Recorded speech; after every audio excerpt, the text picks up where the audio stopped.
There is an exit off Interstate 90 in northern Idaho, about 10 miles east of Kellogg, where the freeway bends along a creek and the mountains close in on both sides.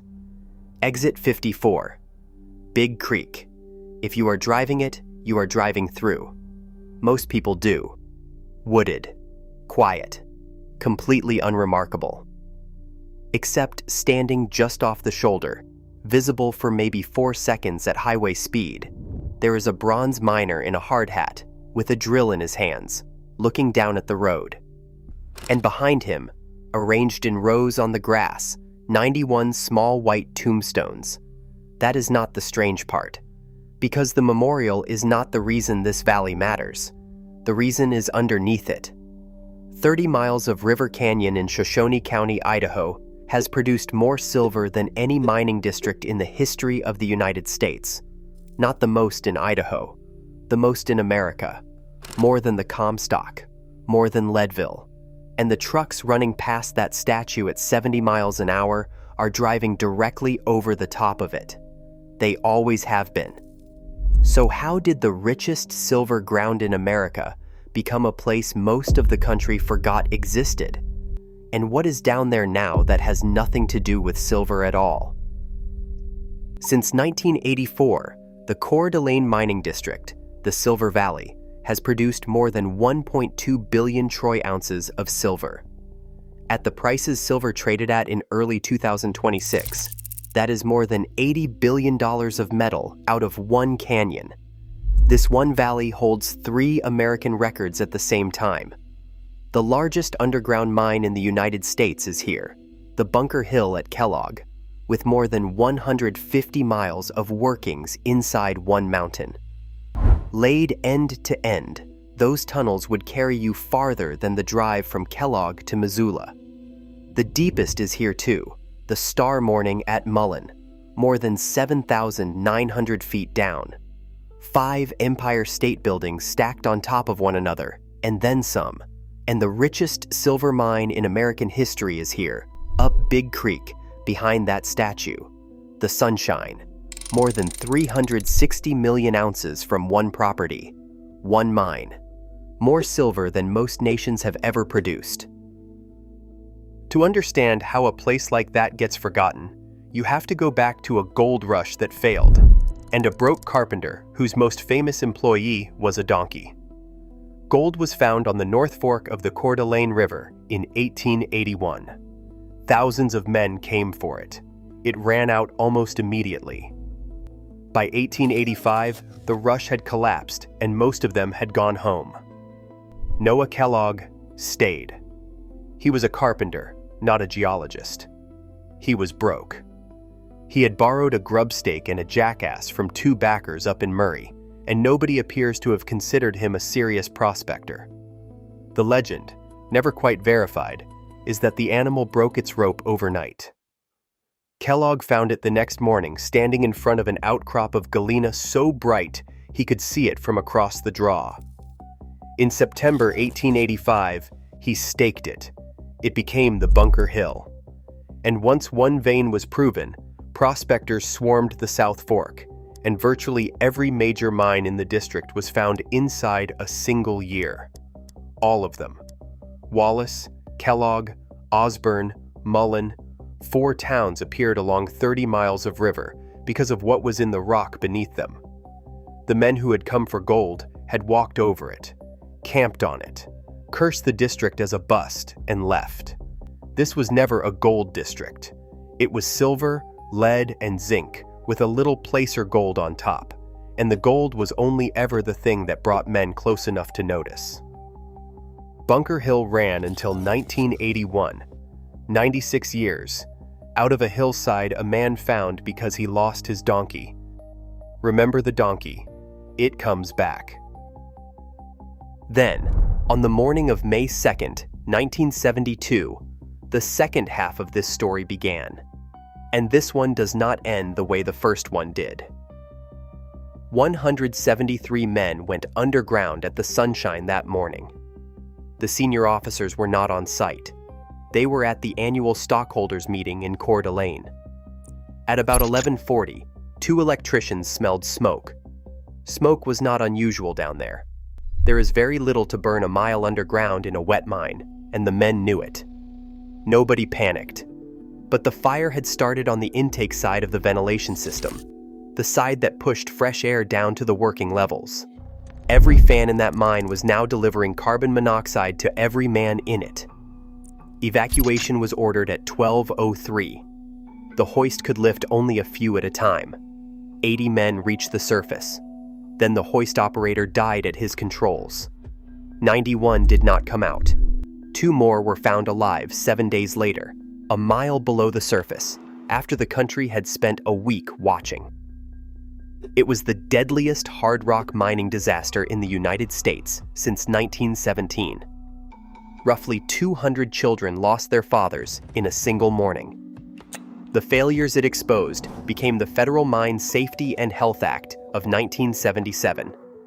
The mine reopened in 7 months and ran 29 more years, through 2 bankruptcies, through foreign competition, through the slow collapse of American hard rock mining.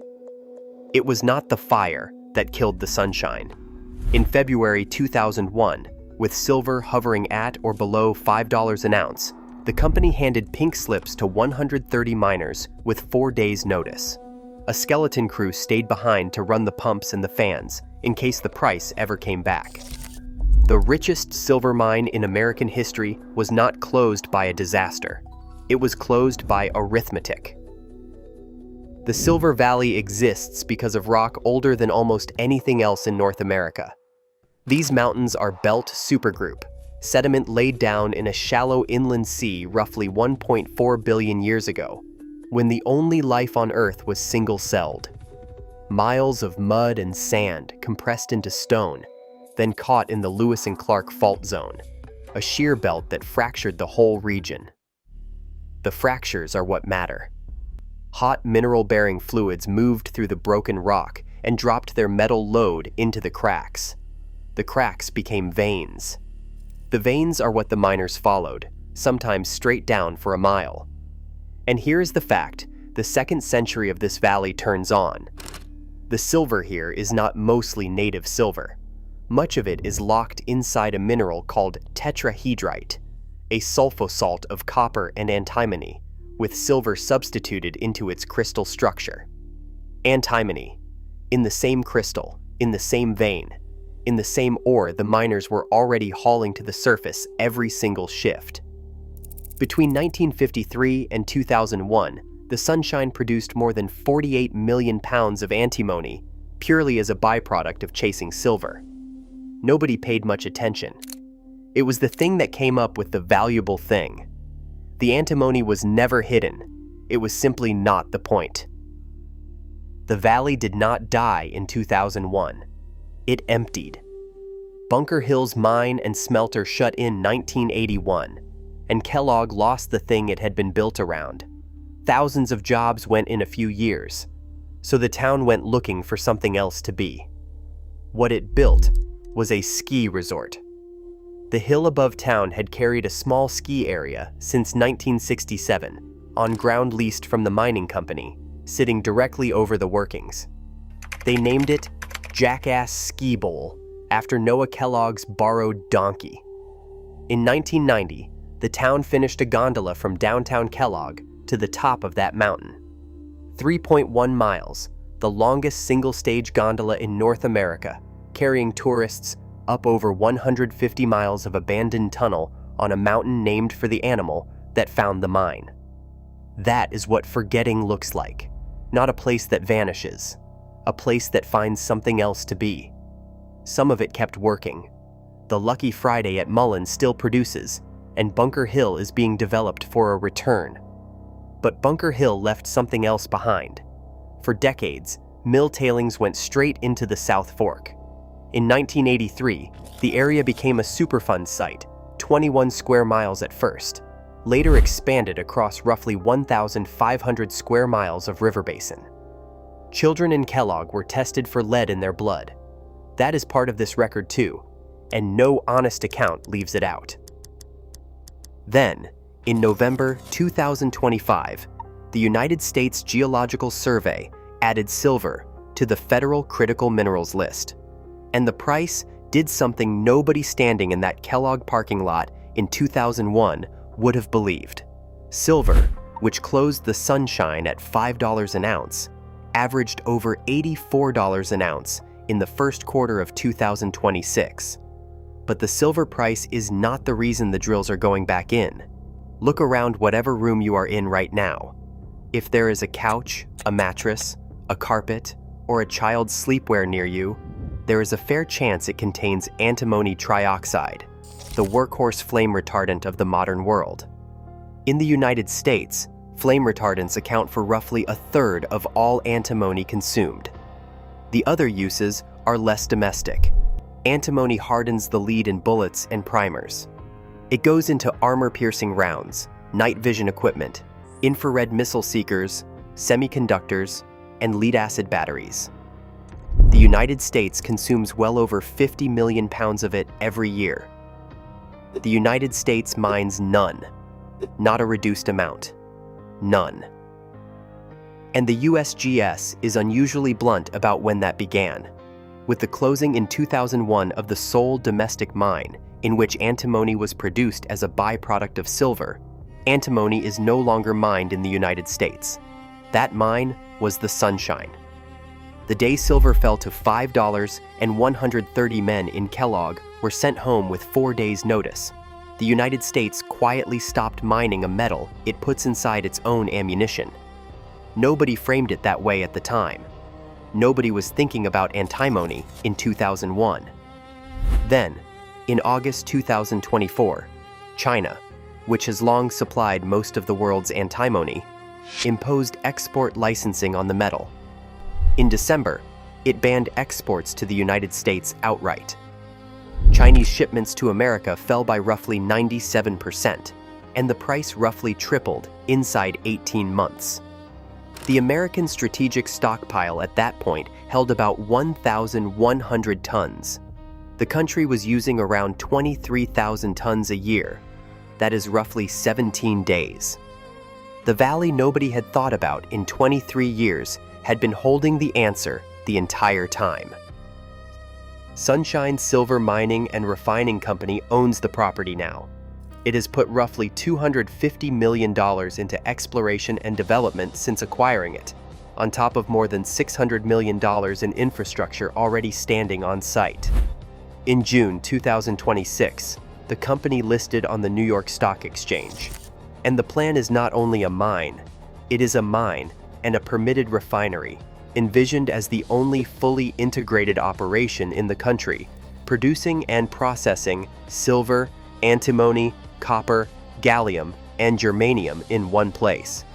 The company states the antimony plant, running its own byproduct alongside third-party concentrate, could eventually produce up to 34.5 million pounds a year, as much as 60% of American demand.